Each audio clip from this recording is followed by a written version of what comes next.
আসসালামু আলাইকুম শরীফ ভাই।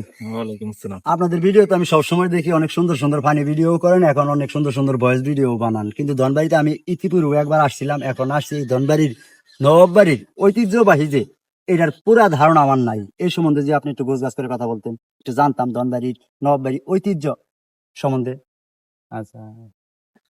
আসলে এই নবাববাড়িটাই হচ্ছে ঢাকা বিশ্ববিদ্যালয়ের অন্যতম প্রতিষ্ঠাতা মরহুম নওয়াব বাহাদুর সৈয়দ নওয়াব আলী চৌধুরীর বাড়ি এটা।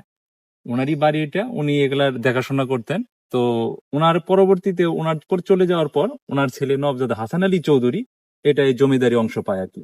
পরবর্তীতে নওয়াবজাদা হাসান আলী চৌধুরীর মেয়ে সৈয়দ আশিকা আকবর, উনিও ছিলেন সংসদ সদস্য। উনি 2022 সালে মারা গেছেন। উনি এগুলার এই স্টেটের মতোয়ালি ছিলেন। পরবর্তীতে ওনার ছেলে জনাব আলহাজ আফিফুদ্দিন আহমেদ সাহেব, উনি এই স্টেটের মতোয়ালি আছেন। উনি এটা বর্তমানে দেখাশোনা করেন।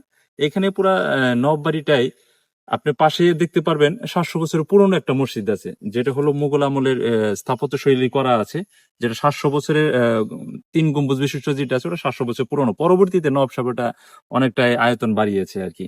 ওইখানে নবাব সাহেবের সাহিত্য করা আছে, ওইখানে 24 ঘন্টা কোরআন তেলাওয়াত হয়। এটা আপনি অনেক সময় নিউজে বিভিন্ন টিভি চ্যানেলে হয়তো আপনি দেখতে পারেন আর কি, যে 24 ঘন্টায় কোরআন তেলাওয়াত হয়। 1927 সাল থেকে এটা কন্টিনিউ হচ্ছে আর কি। আর এই পুরো টোটাল নবাব বাড়িটাই হচ্ছে আসলে যে আমাদের মূল যে নবাব ছিল মরহুম নবাব বাহাদুর সৈয়দ নওয়াব আলী চৌধুরী, ওনারই স্মৃতি বিজড়িত এই বাড়িটা। এটা আমরা এখন মোটামুটি তরুণ প্রজন্মের জন্য, যেন যুগ যুগ তারা দেখতে পারে, তরুণ প্রজন্ম জানতে পারে যে নবাব সাহেব কে ছিল, নবাব সাহেবের ইতিহাস কি। এই জন্য আমরা বাড়িটা একটু পরিষ্কার পরিচ্ছন্ন করে আসি। বিভিন্ন দর্শনার্থীরা বিভিন্ন দূর দূরান্ত থেকে লোকজন চলে আসে।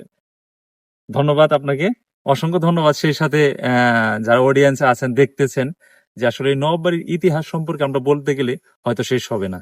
তো আমি সকলকে বিশেষভাবে অনুরোধ করব যে আমাদের এই ইতিহাসগুলোকে ধরে রাখতে হবে। সেই সাথে আপনাদের সহযোগিতা আমাদের লাগবে আর কি।